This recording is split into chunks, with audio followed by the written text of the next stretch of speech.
Buen día, doctora, ¿cómo le va? Buen día.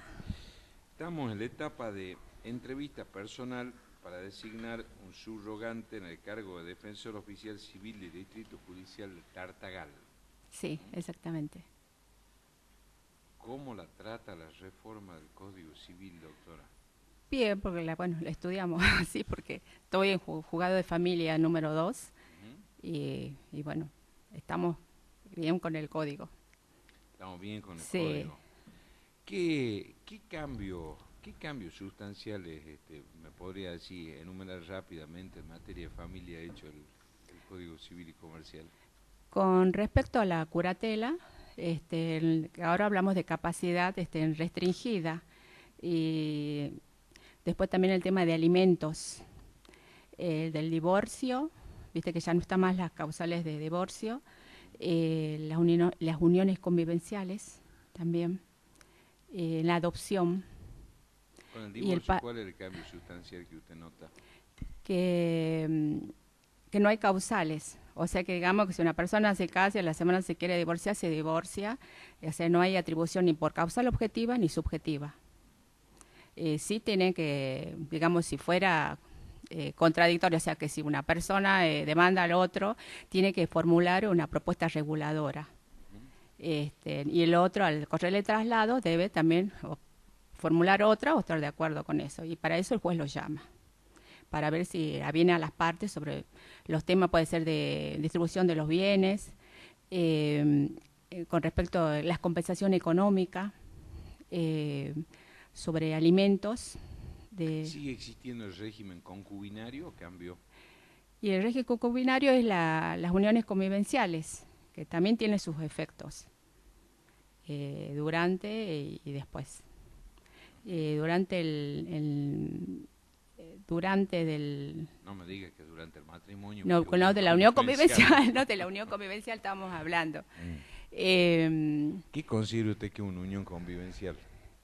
y es una unión de dos personas, pueden ser del mismo o diferente sexo, Mm. que esta sea estable, pública, notoria, permanente y compartan un proyecto de vida en común. ¿Cómo acreditaría usted una unión convivencial?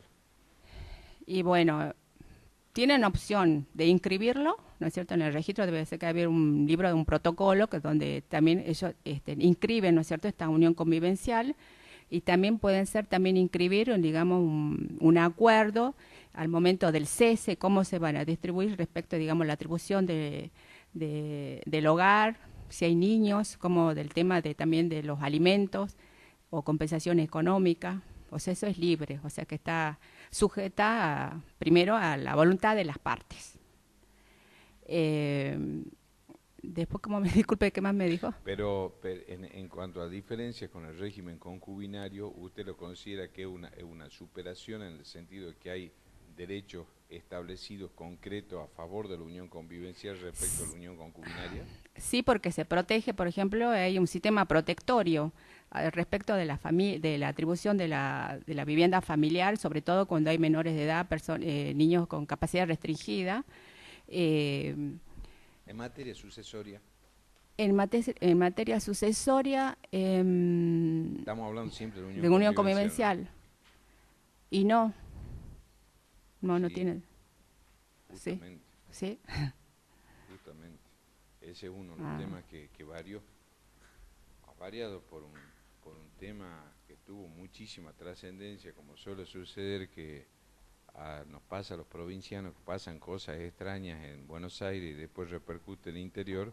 Hubo justamente un tema de una sucesión en el diario La Nación de uno de los dueños que lo matan, ajá. precisamente que tenía una relación igualitaria, y fue uno de los temas que se trató respecto a las uniones convivenciales en la reforma del Código Civil, porque estábamos hablando de más de 600 millones de dólares, ¿no? Sí, ah, Entonces las hermanas, él había hecho un testamento, las hermanas, utilizando todas las causales esas de injurias que habían y ir en contra de la moral y las buenas costumbres, alteran el testamento.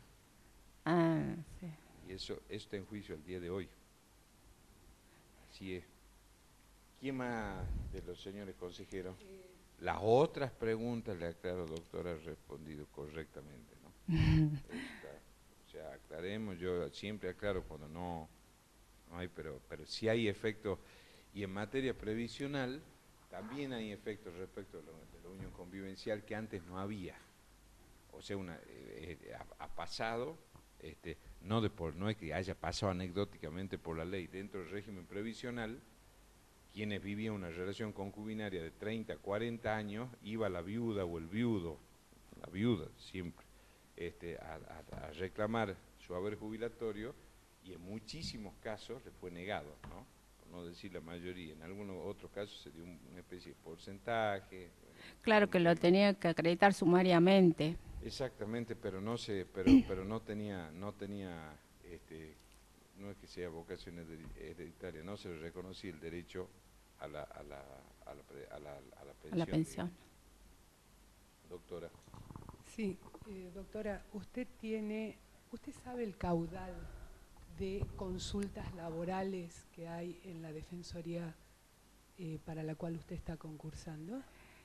Sé que son muy pocas. El 80%, lo que estuve averiguando, ¿no? Que el 80% es de familia, digamos así, más o menos un porcentaje. Muy poco laboral y civil también, muy poco. ¿Usted maneja el derecho laboral? Sí, sí. Que sobre todo hacen mucho, atienden los casos de la empleada doméstica. Ah, ese es el mayor el caudal de casos que tiene. Sí.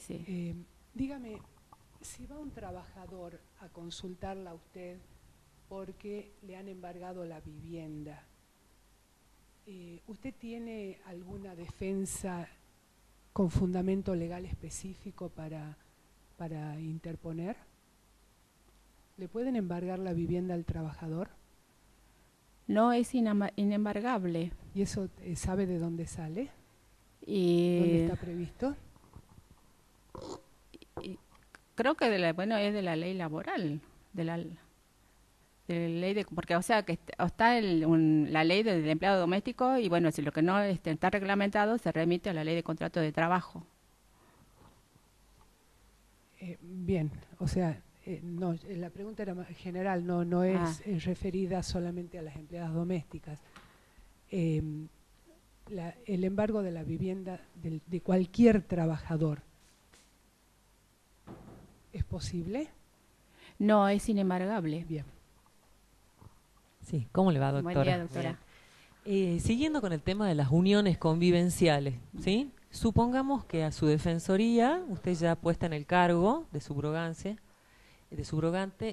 cae una pareja de convivientes, ¿sí? Y que ha tomado conocimiento que ahora se pueden hacer pactos de convivencia, ¿sí? Y le solicita, si ante la carencia de recursos, ¿sí? Le solicita a usted si es posible redactar uno en su defensoría para regular distintos aspectos de la convivencia. ¿Cuál sería el proceder de la defensoría o de usted? ¿Qué directivas les daría a los empleados? Sí, bueno, en las defensorías hay un libro de actas y se labra, así como también se labra digamos, lo que plantean los convivientes, todo tipo de consulta, digamos, por ejemplo, también como si fuera, viste que el defensor también tiene la facultad de conciliar a las partes, también todo esto se labra en un libro de actas. Entonces la respuesta es sí. Sí. Ajá. Y a continuación, ¿homologaría ese acuerdo? ¿Cuál sería el proceder o quedaría en el protocolo, digamos, en el acta de la defensoría? Y lo que corresponde es homologarlo. Y en el caso que se presente una concubina, sin que haya inscrito su unión convivencial, ¿sí? Se ha disuelto esa unión y quiere reclamarle a su concubino parte de los bienes que el concubino ha obtenido durante la convivencia. Ella registralmente no tiene nada, ¿sí? ¿Usted iniciaría o qué tipo de acción iniciaría a los fines de poder reclamar los derechos patrimoniales de esa concubina? Y de poder... ¿Puede? Sí, se puede hacer una acción, pero ahí van a tener que demostrar, digamos, o sea, a través de medios de documentos, o sea, sobre la titularidad, ¿no es cierto?, de los bienes que reclama. Supóngale que, y es lo que pasa generalmente, que el 100% de los bienes está a nombre del concubino, ¿sí? Los compró durante la convivencia. Y bueno, ahí uno puede invocar el enriquecimiento ilícito también, o sea, porque, o sea, cómo el señor compró una casa, o sea, demostrar eso. O sea, cómo lo obtuvo, o sea, si él también es un trabajador, o sea, verificando obviamente, sí, bueno, pero el sueldo no le da para comprar una casa, tuvo una colaboración de alguien para comprar una casa. ¿Y qué tipo de juicio iniciaría? ¿Cómo caratularía la demanda? No sé si usted tiene en su juzgado, en este momento no tiene ningún tenemos, caso. No tenemos. Y la división de bienes. Como división de comunidad de bienes. Comunidad perdón, sí. Algunos dicen que es una sociedad de hecho, pero aquí sí, en la Cámara de Apelaciones ya hay antecedentes que las acciones son procedentes por una división. Hubo una comunidad de bienes, bien, exactamente. Bien. Inclusive hay una defensoría del Distrito Judicial Centro que sentó precedente de un caso de San Antonio de los Cobres, que pudo llevar adelante en esa situación que usted dice, acreditando de que la esposa, la conviviente, contribuyó con la compra de los inmuebles. Así que, bueno, está bien. Señora defensora, señor presidente, doctora, bueno, yo quiero saber, usted va, si resulta electa, va de defensora a un cargo provisorio. Sí.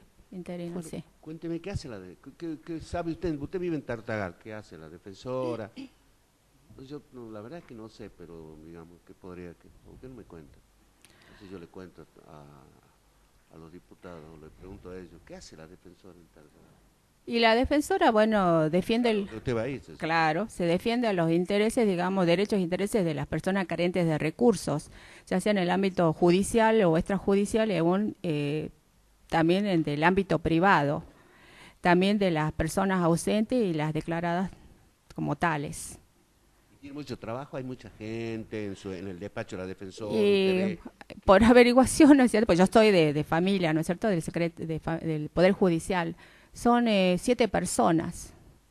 ¿7 personas por día o 7 personas? No, perdón, de los empleados. No, del ingreso de la gente. Eso. Y sí, mucha gente, porque uno ve ahí que están haciendo la fila, y bueno, sé que el defensor lo primero que temprano empieza a atender a la gente, y después ya obviamente tiene una agenda y tiene que ir a las audiencias. ¿Cómo haría usted como para, yo supongo que la gente querrá que la defiende, que la justicia y el primer paso es usted, digamos, está ahí en la fila ¿y cómo haría? ¿Cómo tiene pensado organizarse?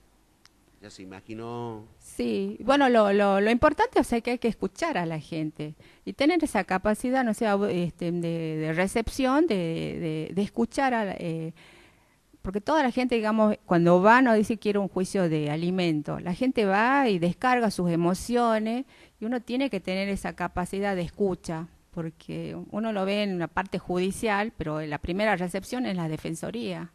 Y escucharle como contenerla, porque recién después que hace esa carga emocional, recién decir, bueno, quiero alimento para mis hijos.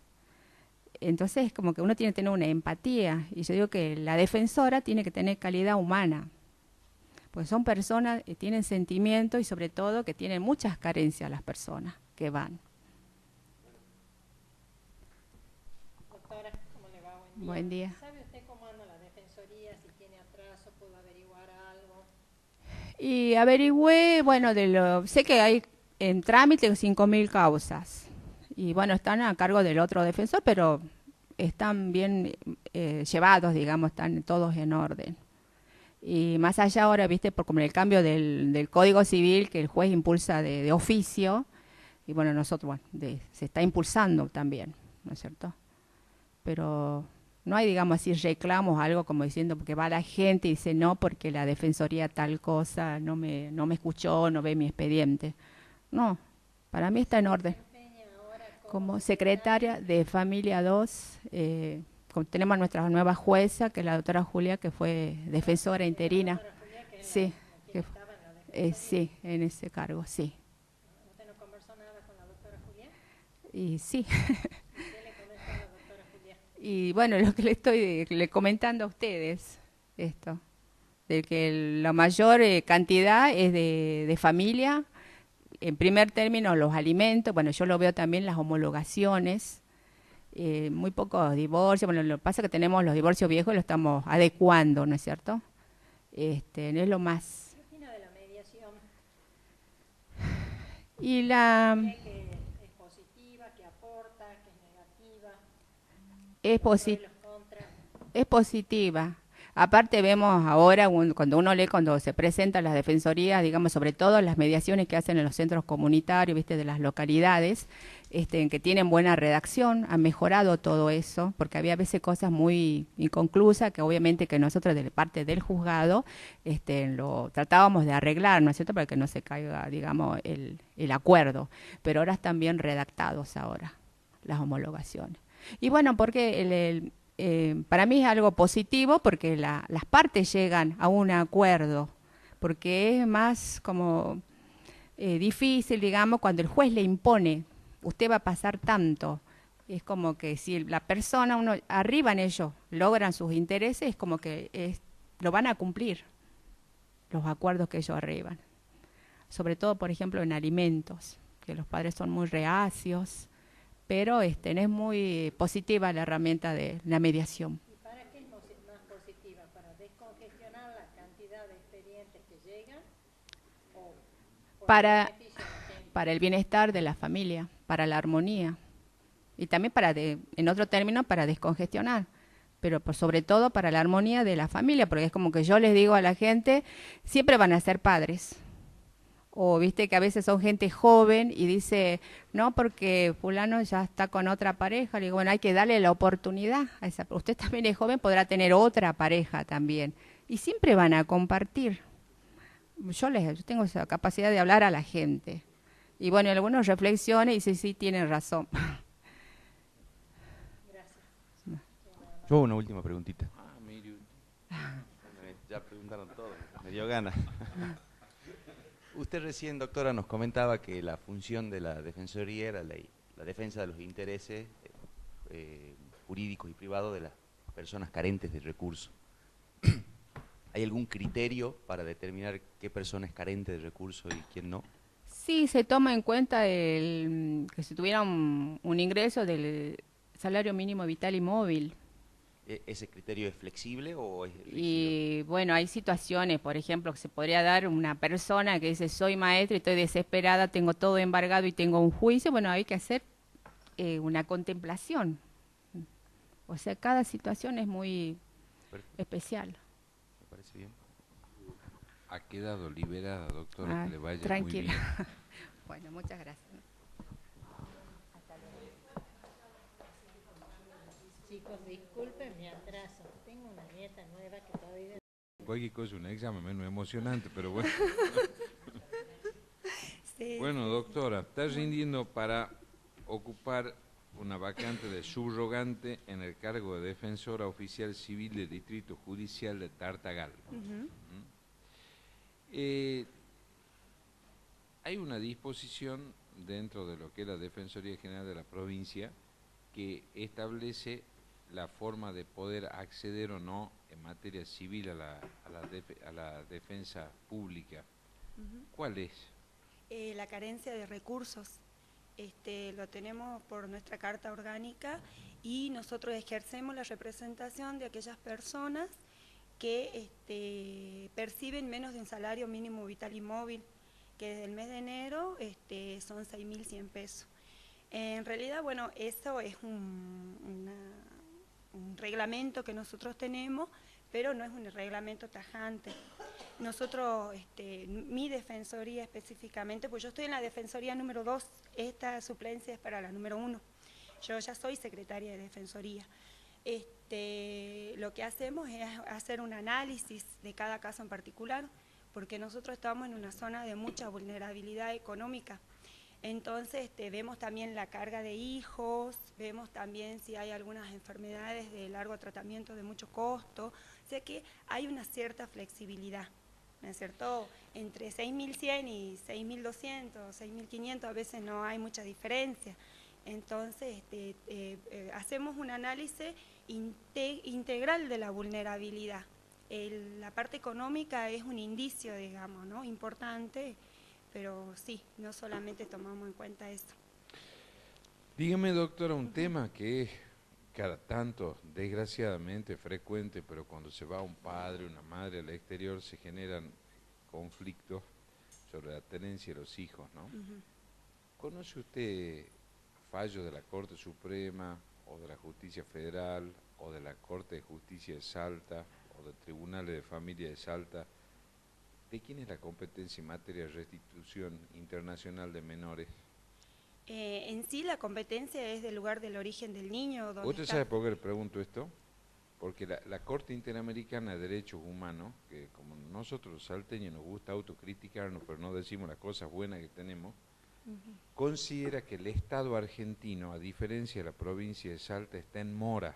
Pues nosotros, la Corte Interamericana considera que por Constitución, Salta en materia de tutela integral, al tener dividido el Ministerio Público en tres, que la Nación no lo tiene, la Nación establece que no hay un asesor general de incapaces de la Nación.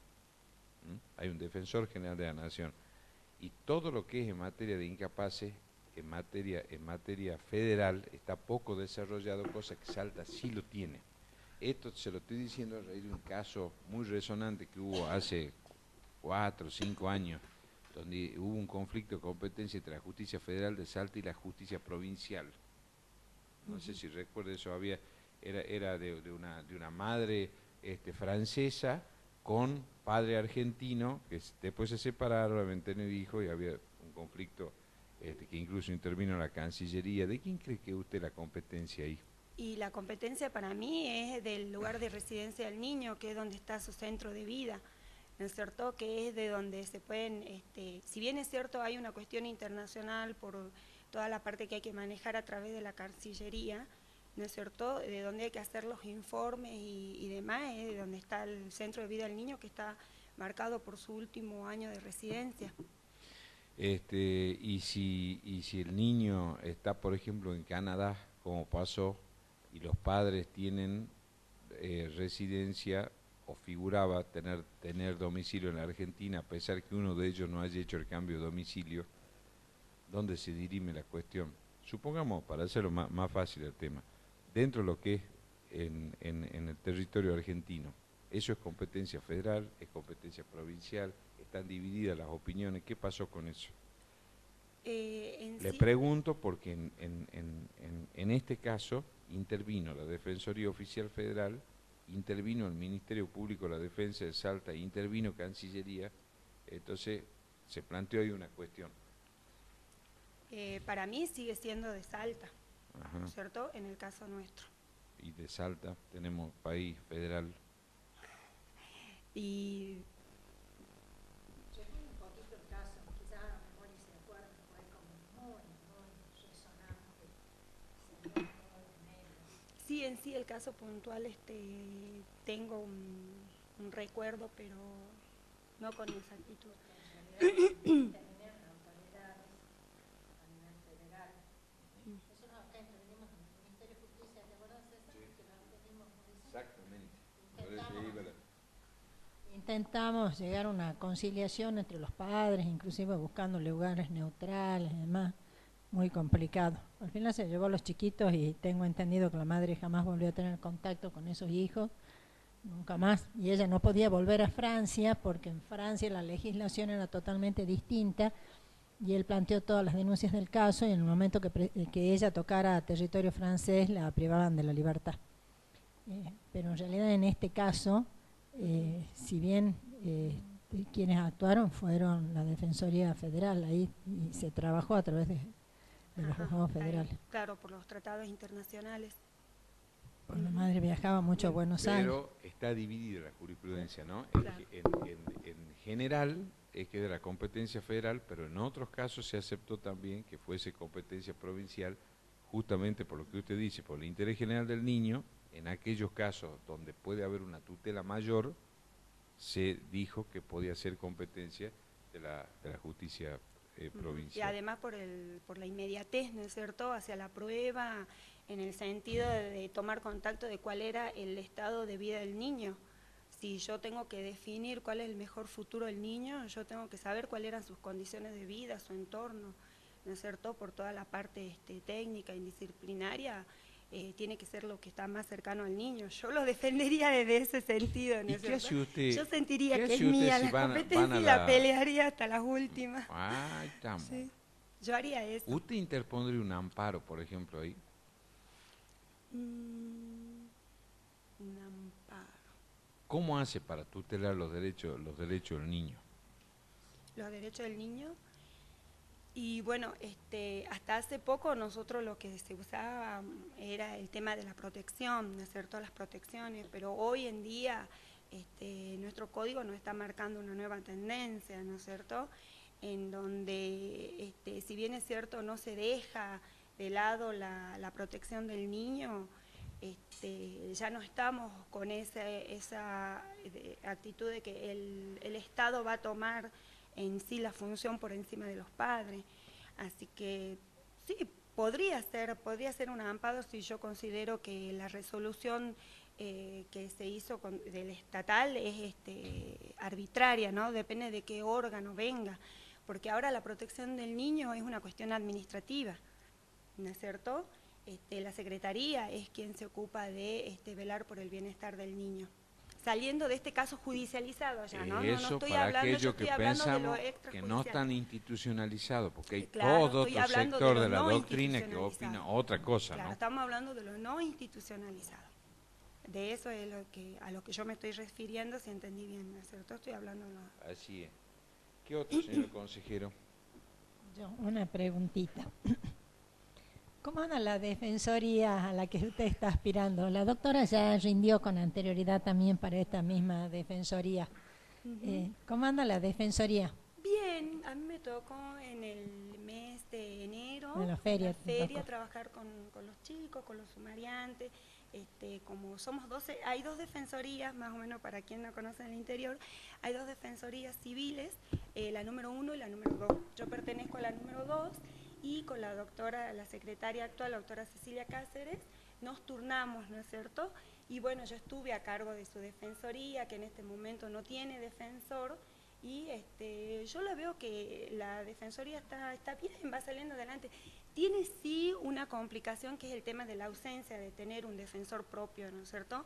Que eso nos acarrea el tema de la compatibilidad para hacer la defensa, bueno, pero siempre buscamos la manera de sacarla adelante. Así que bien, tiene solamente esas dificultades, ¿no?, de no tener su propio defensor. ¿Y su defensoría? Y mi, anda no hable maravilla porque es suya. La mía anda excelente. Sí, no, gracias a Dios tenemos. ¿Qué cantidad de personal tienen ustedes en la 2? Este momento nosotros tenemos 1, 2, 3, tenemos 4 sumariantes.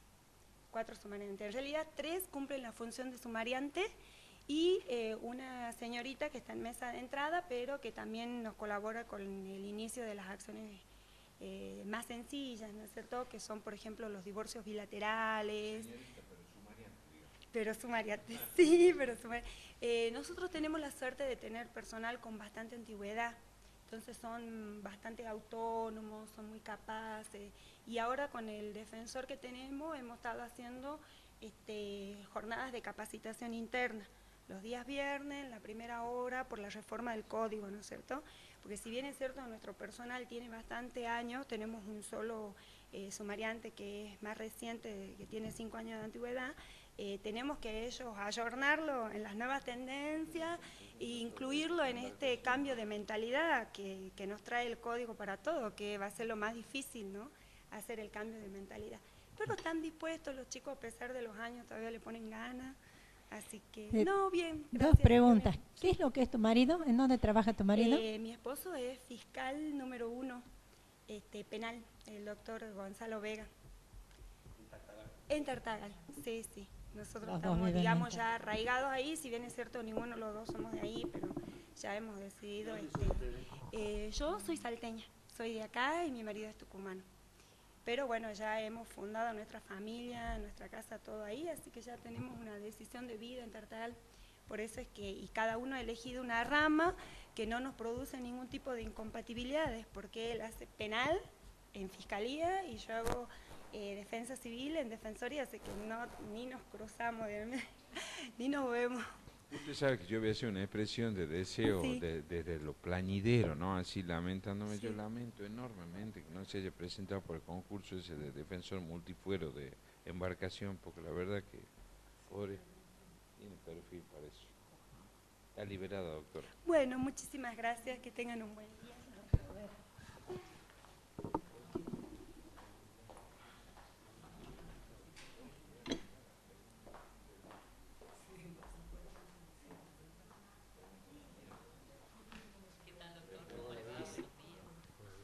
¿Cómo le va, doctor? Aquí estamos. Buenos días. Estamos en la etapa de entrevista personal para cubrir la subrogancia para el cargo de defensor oficial civil del Distrito Judicial de Tartagal. Así es. Doctor, en materia de cambios del código civil, así rápidamente, ¿qué, no le voy a preguntar de la reforma genérica, pero por ejemplo, en materia de cosas, de bienes y cosas, ¿qué cambio observa usted que hubo en el nuevo código respecto al anterior?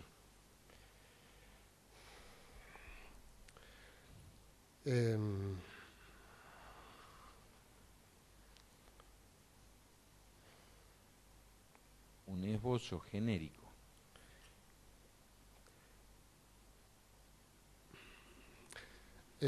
Sobre todo la incorporación de los bienes, los derechos de incidencia colectiva. Porque divide igual que el otro código, las cosas, empieza dividiendo inmuebles, muebles, cosas divisibles, cosas indivisibles. Y los bienes que no tienen contenido patrimonial.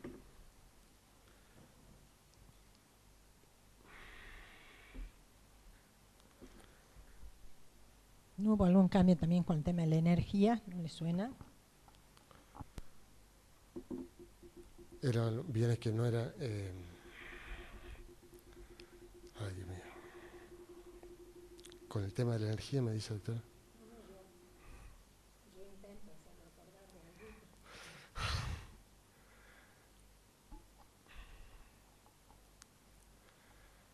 No, doctor, no sé.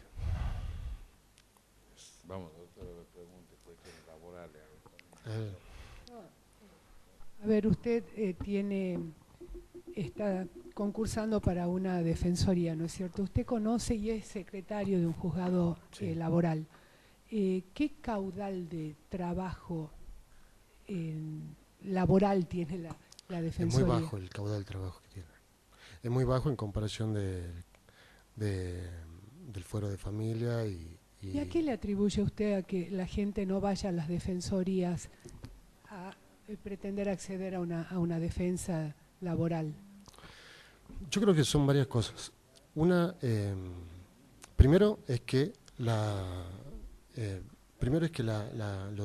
los colegas que trabajan en la profesión libre acaparan la mayoría de los temas laborales, porque normalmente van con un pacto de cuota litis. Inclusive la mayoría de ellos asumen los gastos que incide el... ¿Qué gastos? ¿Cómo es la justicia laboral en relación a eso? Bueno, por ejemplo, los gastos desde el pago de la estampilla, las fotocopias, todo eso, normalmente un abogado que hace laboral lo asume.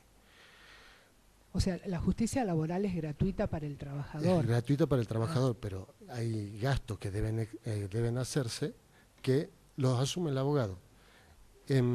Muchas veces sucede, por más que nosotros diligenciamos de oficios, cédulas, oficios, son también los mismos abogados los que se encargan ellos, para darle más celeridad al trámite, se encargan ellos de hacer ese tipo de gastos.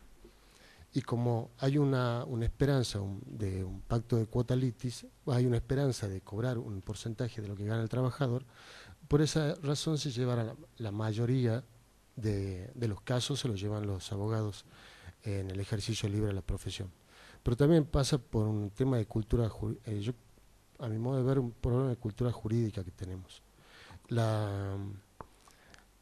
Creo que, y sobre todo lo que hacemos laboral, la mayoría de las veces lo que tratamos, tratamos de judicializar el problema, en lugar de buscar una solución prejudicial, una solución que evite no solamente el desgaste judicial, sino que le evite al trabajador estar sobre ascuas, sobre su derecho durante mucho tiempo. Para un trabajador, un mes es un tiempo enorme y un trámite laboral no lleva menos de 2 años. Si el Estado, y sobre todo en la parte del Poder Ejecutivo a través de la Dirección de Trabajo, si hiciésemos nosotros una reforma en la ley de creación de la Dirección de Trabajo e hiciésemos obligatoria la conciliación en el trámite del trabajo, no solamente generaríamos menos trabajo a la justicia, sino que creo que daríamos muchas mayores respuestas y más rápidas al trabajador. Pues mi parte está bien porque no le pregunto más, porque ese es un proyecto mío. En conciliación judicial previa obligatoria, judicial, no en la Dirección de Trabajo, ¿no? Sí, que hubiera, pero es un proyecto que quedó en la nada. Nosotros, la provincia de Salta puede dictar leyes en el sentido que usted acaba de decir, sí, la legislatura. Sí, podríamos reorganizar la Dirección de Trabajo. Nosotros solamente podemos dictar leyes en relación al tema de trabajo, en código de procedimiento y en todo lo que viene a ser la actualización de multa, pero en el tema de la dirección, el Ministerio de Trabajo de la Nación, la provincia de Salta no tiene gran injerencia en el tema laboral. Me permite una digresión, doctor. Por ejemplo, la ley de creación de la Dirección de Trabajo establece obligatoriamente la solución de los conflictos colectivos, deben pasar por ahí.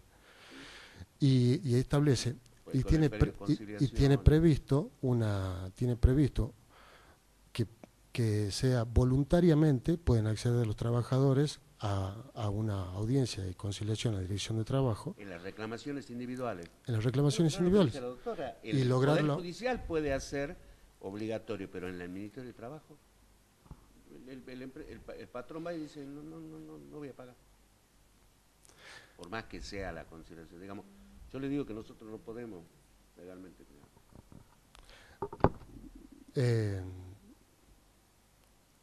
Yo disiento con la postura. Para mí inclusive la provincia, si lográsemos que exista una etapa obligatoria en ese aspecto, porque la Dirección de Trabajo además tiene inmediatez con la problemática social y económica de toda la zona. La Dirección de Trabajo es la que sabe dónde hay trabajo en negro, sabe cuál es el movimiento económico de la zona. Entonces, si por ejemplo, eso debería ser una reforma integral, no solamente es en ese único aspecto. La reforma integral debería ser, señor, usted empleador, viene un trabajador y hace un reclamo individual por trabajo en negro. Usted no arregla, si después se demuestra que hay trabajo en negro. Deme un ejemplo porque no entiendo. Vamos a suponer que hoy la provincia de Salta le haga una propuesta a los docentes, una cuestión colectiva, y el ministro de Trabajo de acá de Salta los llama a conciliación y la docencia le dice no vamos. ¿Por qué? Porque usted no es competente. Entonces, ¿qué pasa? ¿Es competente? ¿No es competente? ¿Tiene imperio para llamarlo? ¿No tiene imperio? ¿O depende de la ley de la nación, del Ministerio de Trabajo? Puede llamarlo a conciliación obligatoria, pero eso estamos hablando de conflictos colectivos de trabajo. Yo me refiero a conflictos individuales donde un trabajador, el que accede, normalmente... ¿Sí? Yo lo que le digo es que nosotros no podemos, lo que dice la doctora es la reforma del Código Procesal Laboral, entonces sí se puede poner la obligación de la conciliación obligatoria en el Poder Judicial. Sí, sí. Laboralmente, individualmente, en la reclamación colectiva en el Ministerio de Trabajo, no existe esa obligación. No existe la obligación, y también el ejemplo que le ponía el doctor, el patrón puede no ir, fracasa la instancia conciliatoria y se terminó. O sea, el ministerio, la Secretaría de Trabajo puede llamar a conciliación, no es obligatoria la comparecencia. Doctor, viendo Bien. que usted le encuentra muchos beneficios a las instancias conciliatorias administrativas previas Sí, a judicializar totalmente. en el ámbito laboral y que usted le atribuye muchos resultados positivos, uno de ellos descomprimir la justicia. Le pongo esta idea, por ejemplo, hay actuaciones judiciales como ser informaciones sumarias, homologaciones de alimentos, homologaciones de régimen de comunicación, de cuidado personal. Viendo los resultados que da los convenios conciliatorios arribados en el ámbito administrativo del Ministerio de Trabajo, homologados por autoridad administrativa, lo cual tienen plena fuerza de ley, Sí. ¿usted cree que podría ser factible un proyecto legislativo que pueda ser aplicado en estas situaciones que yo le digo, informaciones sumarias, los juegos de familia están llenos? Homologaciones de alimentos, ¿usted ve factible eso? Yo entiendo que nosotros somos parte de un sistema de resolución de controversia. Básicamente, tanto el Poder Judicial como el Ministerio Público son los dos órganos que están diseñados por la Constitución para resolver controversia, para que la sociedad no nos matemos entre nosotros para resolver nuestros conflictos. Pero parte de una cultura jurídica también, porque nosotros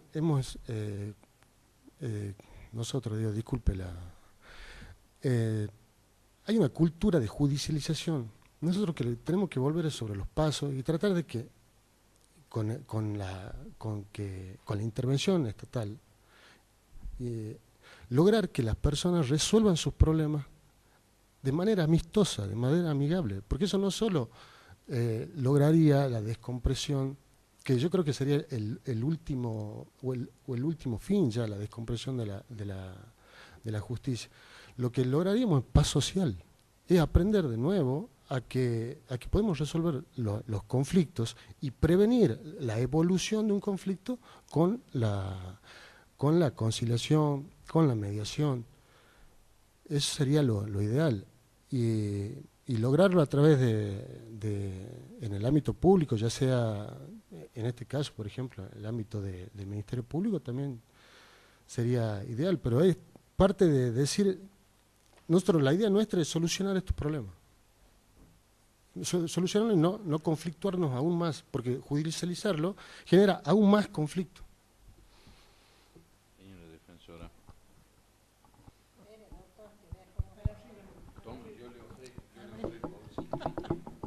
Doctor, yo lo voy a sacar del ámbito laboral, que evidentemente usted se maneja con una gran soltura porque es en lo que trabaja. Esto es una defensoría civil que allá en Tartagal hace civil y familia. Sí. Entonces yo le voy a hacer otra preguntita a usted. Usted está defensor y viene la secretaria, los empleados y dice, doctor, por favor venga, aquí tenemos una situación medio complicada. Una chiquita de 16 años que se presenta y le dice, mire doctor, me ha violado mi padrastro, esto hace ya unos meses atrás y yo ahora me doy cuenta que estoy embarazada y yo quiero eso que me han dicho que aquí se puede hacer abortar. Yo vengo para que usted me ayude. ¿Qué hace usted? ¿Cómo actúa?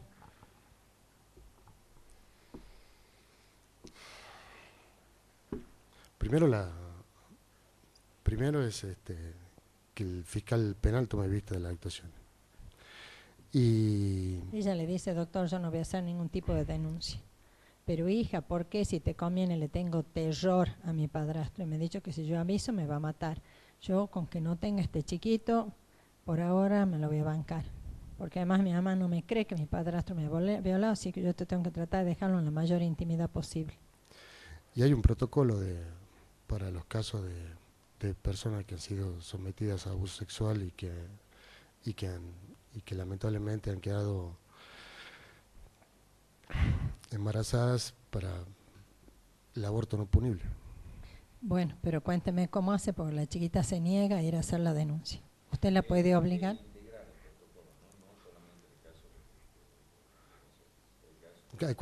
Cuando corre riesgo la vida también. Sí. ¿Cómo procedería? Le daría intervención a los equipos interdisciplinarios y buscaría primero, la verdad, buscaría primero que no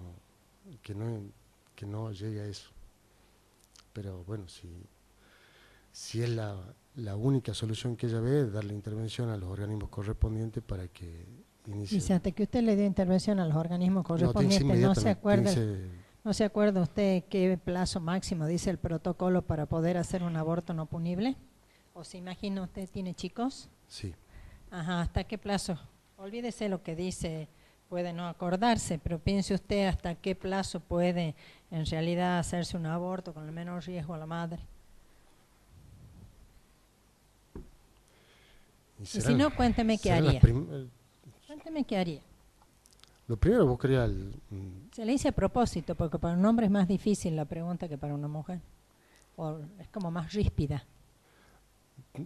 Sí, lo que pasa es que hay Yo, la verdad, intentaría primero hablar con los psicólogos para que hablen con esta niña. Ya habló con el psicólogo, la chica está dispuesta a que quiere el aborto y usted está muy cerca de los plazos que van a ser los 3 meses.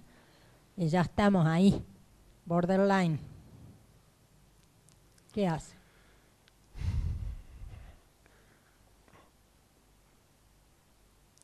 Y bueno, tendría que también darle intervención al asesor de menores y que él... ¿Dónde vamos con los 3 meses, doctor? Ya vamos, llega al 5º mientras le hemos dado al asesor de menores y al psicólogo. Porque usted conoce los tiempos de la justicia, ¿no es cierto? Sí. Y bueno, le pediría directamente que ya el juez decida si va... ¿Y usted no va a decidir nunca? Y sí, voy a ser el defensor. ¿Pero qué va a hacer en su defensa? Lograr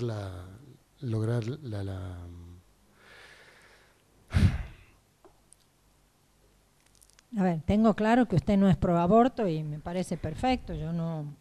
Aquí no estamos discutiendo las creencias de cada uno. Yo también no soy pro aborto, pero me ha tocado en la Defensoría General y no me tembló la mano cuando tuve que tomar una determinación. Y bueno, tendré que acompañarla, o sea... ¿A dónde lo va a acompañar? Tendré que solicitar el aborto no punible de la... ¿Cómo lo va a solicitar? Le he puesto en un brete, ¿no? Y esto le puede pasar, no estoy inventando nada del otro mundo. Bueno, sí, el problema es como puede poner en riesgo la vida de ella, tendrá que ser un juez el que determine si va a poder o no acceder a la... Bueno, gracias por su contestación. Yo no opino lo mismo que usted y quiero serle claro. Creo que en realidad usted tiene que tomar una determinación porque los tiempos corren y a mí me parece que no significa que todo el mundo lo haga igual, que hay que hacer un oficio rápidamente al hospital. Y si en el hospital no se lo aceptan o no, usted tiene que ir del brazo a la chiquita y decirle, le quito yo defensor y usted le practican el aborto no punible, aún cuando la chiquita o no quiera hacer la denuncia porque expresamente está así establecido, no es algo que a mí se me ocurre en este momento. En el protocolo del aborto no punible está esto. Y en realidad le hice a propósito la pregunta porque son esos temas espinosos que se presentan en la vida diaria laboral. No son situaciones que no ocurren nunca. Hoy en día la verdad que se presentan mucho más seguido de lo que a uno le gustaría y con temas altamente complejos donde está la decisión y la opinión personal de cada uno es una materia tan discutida, ¿no? Gracias, doctor. Muy bien, doctor. Está liberado. Muchas gracias. Muchas gracias, doctor. Que tengan un buen día.